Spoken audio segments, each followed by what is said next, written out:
Assalomu alaykum do'stlar.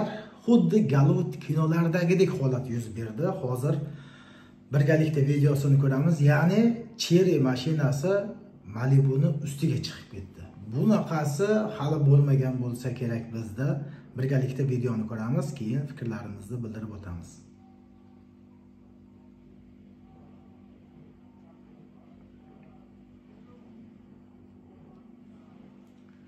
Cherry mashinasi hozir Malibu'ni ustiga chiqib, keyin pastga tushib ketmayapti, tom qismida qolib ketyapti. Qarang, qanday holat.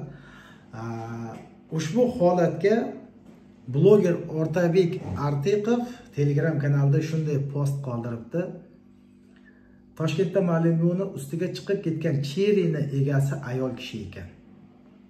Ayollarga o'zi erkaklarni boshiga chiqib olish yoqadi deb post qoldirgan bloger Otabek Artiqov. Endi ayol kishi bo'ladimi, erkak kishi bo'ladimi, hammani ham mana shu falokatlardan, yo'ldagi baxtsiz hodisalardan Alloh o'zi asrasin. Lekin post juda ham bir qiziqarli bo'lgan. Ko'rib kulmaslikni iloji yo'qda. Qanday holatda bo'lsa ham Xudoning o'zi asrasin. Avvalo hammamiz yo'l qoidalariga rioya qilaylik va e'tiborli bo'lishimiz kerak. Yo'llarda yo'l qoidalariga amal qilishdan tashqari ham mana shu yo'llarda yurish madaniyati ham bizda yo'qolib ketdi. Hech qaysi bir haydovchi deyarli bir-birini hurmat qilmaydi. Piyodalarni hurmat qilmaydi. Piyodalar esa mana shu haydovchilarni hurmat qilmaydi. Hamma qayergadir shoshib yuradi. Ishi bo'lmasa ham shoshib yuraveradi.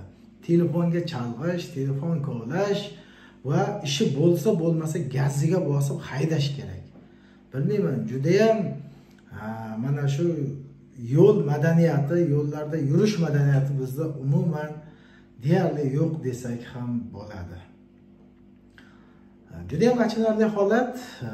Hammani Xudoning o'zi asrasin. Hammamiz e'tiborli bo'laylik, bir-birimizni hurmat qilgan holatda yo'llarda shoshmasdan harakatlanaylik. Hammaga rahmat. Keyingi videolarda ko'rishguncha salomat bo'ling.